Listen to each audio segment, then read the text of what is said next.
Hey friends, welcome back. It is time for part 3 of the Spooky Writing Workshop. I am so happy. I'm also happy to be seeing that many of you are participating and following along. I know that most of us are kind of stuck in our houses right now, and I hope that these videos are giving you something to think about and perhaps something to practice when you're on your own and feeling a little bit bored. And also want you guys to think about one additional thing. All of the things that we're working on with our Spooky Writing Workshop, these are skills that you will be able to take back with you when you are back in school normally. So our first workshop focused on setting tone, right? And learning how to pick and create a setting that's appropriate for our story. That is something that you'll be able to use long term, not just when writing spooky things, but when writing anything for school or for yourself. Same with our second spooky writing workshop, which was on vivid language and using all 5 senses to create a really vivid picture, a mental image for our reader and bring them into the story with us. So I hope you guys use some of the things we're talking about in this workshop outside of your spooky writing. Use it with your writing in general, because these are all skills that are really good to practice and have in your writing toolbox or arsenal. So what is today about? Our third spooky writing workshop is, I think, one of the trickiest. So let's dig right in. I went ahead and printed it off again. If you want to pause the video, go ahead. You're going to go into part 3. If you are new to the spooky writing workshop videos, I would suggest going back to video 1 to start there, because it gives you a little bit of a foundation. It tells you where to find everything. Watch videos 1 and 2, and then hop over here where we're going to talk about pacing. If you don't, off the top of your head, know what I mean when I'm referring to pacing, it's pretty simple. It's just how quickly or how slowly your story is unfolding. My books, like most, have different pacing throughout the book.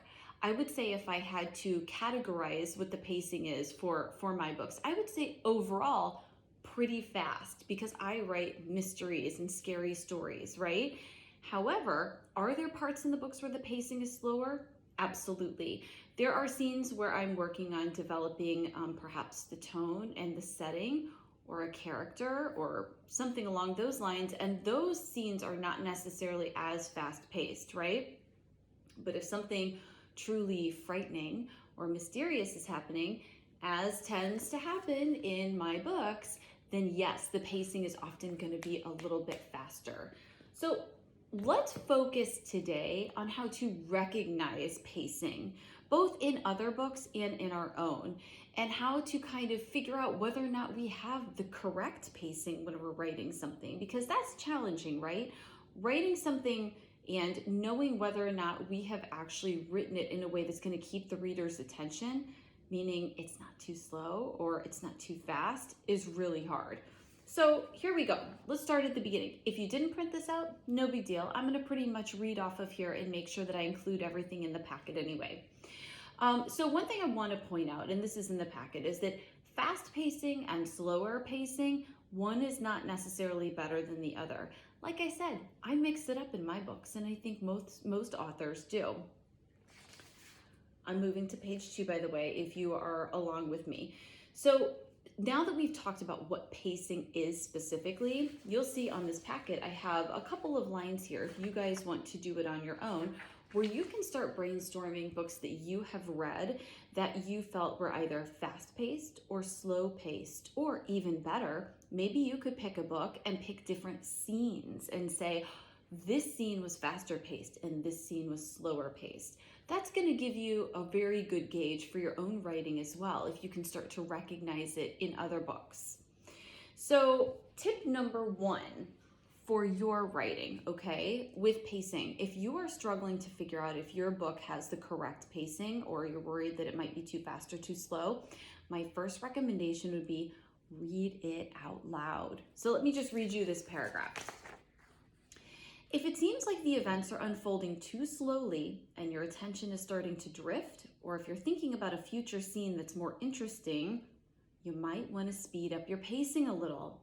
But on the other hand, if things seem to be happening so fast that you worry your readers might not understand and therefore stop reading, Slow it down a little. I read everything I write out loud. And I know this sounds a little bit funny, and maybe it's something that you're not used to doing or haven't tried before, but all of my books I have read out loud in different stages. It helps me identify problem areas, and pacing is one of those areas that, like a lot of authors, I struggle with. So start by reading your work out loud and just see how it feels. If it feels natural and it's moving at the right clip, great. That's a good indicator. Tip number 2, look for filler parts. So what do I mean by a filler part? I mean any sentence, paragraph, or scene that doesn't move your story forward somehow. If it doesn't help develop a character, your setting, your plot, or something critical in the book, cut it out. I mean it. Snip, snip, guys. Sometimes in order to make our stories the best they can be, we need to get rid of the extra bits. And even though this is hard, I know it is hard to cut things because we have all gotten to the point where, and I'm sure you guys have done this with school, but sometimes you'll look at an assignment and say, well, how long does it need to be? And we catch ourselves putting in extra words and sentences and extra pieces or scenes. Guess what, guys? That can slow down your pacing. That's something you want to avoid doing. So if you are reading your stuff out loud and you find something like that and you think, wow, I don't really know why I'm talking about so-and-so's toothbrush. The toothbrush doesn't really have anything to do with the story. Then the toothbrush needs to go. Now, I want to recommend one more thing that'll really help you guys with pacing. And this is probably the scariest one. And I say that it's the scariest because I know how it feels to share your writing. Our writing is personal, and it can be a little bit scary to pass it off to other people and ask for an opinion. But remember that professional authors do this as well. I have a critique group of people I trust, and I show them my work in exchange for an honest opinion. I want to know what they think. Pacing is one of the areas I ask them to comment on.